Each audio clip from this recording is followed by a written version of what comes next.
On a chilly and wet evening that stretched into a school record fourth overtime, it would be tempting to call it an early night.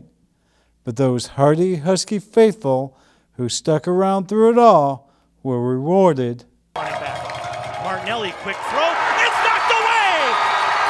Hunter Beagle wins it for the Huskies! 4 overtimes in one game was definitely a good experience. That was definitely my first overtime that I've ever been in. Or I think Bemidji was the first, and then second time was against South Dakota Mines. So have the first 2 games start off with overtimes. Definitely proud of the team. I don't even know if there was a moment during the game where we thought like we were out of the game. I think it speaks a lot about our culture that we have in our locker room, player-led locker room. By halftime, we were ready to go. We were talking, things weren't looking good, but the talk was still very positive, and everyone was like really hyper-focused on cutting that lead down to a score or being tied by the fourth quarter. Yeah, I think everyone was just ecstatic. There was never a moment where people wanted to quit, which is another testament to our team. Our defense was battling all game. You lose one of the best players in the country, within the first drive, Mark Sipple, and for those younger guys to step up, fill his shoes, and just keep battling. It was super electric. One shining star of the 52-50 victory over the South Dakota School of Mines was senior quarterback Alex Freeze, who set a Tech record with 457 passing yards. But true to his humble nature, he spread the credit around among his teammates. I actually didn't hear it until after the game. I was talking to our head coach, kind of having a little chat after the game just about the resiliency of the team, and that's when I heard one of the reporters from up here I think it was our radio guy, was talking about I broke the record. So it was pretty cool. But also at the same time, like I said, I think we're so focused on just coming back and cutting that lead down where no one is really focused on like any individual statistics. It was a good experience, but really, it's an individual record, but I think it really reflects our entire team as a whole. I've had a bunch of receivers that made great plays for me.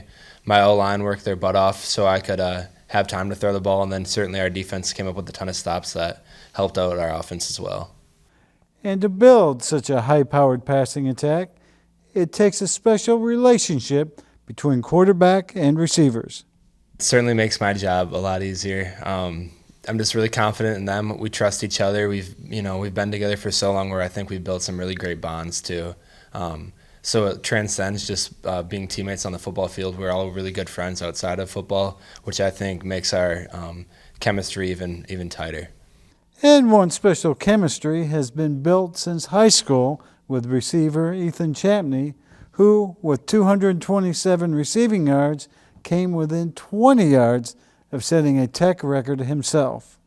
I heard it right after the game in the locker room too, and it's just like I just feel really lucky to have a guy like that on my side where I know, when things aren't going right, I can give him chances to make plays, and he's going to make plays for me. I mean, obviously, went to high school together. He was my high school quarterback. One of the main reasons I came up here. I'll say he's like one of my best friends right now. Love this guy to death. It's awesome. Awesome being able to, succeed with him on the field, and I'm proud of him. We've talked about it quite a bit during the offseason is we have to be the people that decide that we're going to change this program. So I think it's special to have guys that we've been with for, like you said, 4, 5, 6 years up here who are all so bought into what we're trying to do up here and trying to change, just from having a good team culture to having a winning culture, which we can extend for many more years up at Michigan Tech.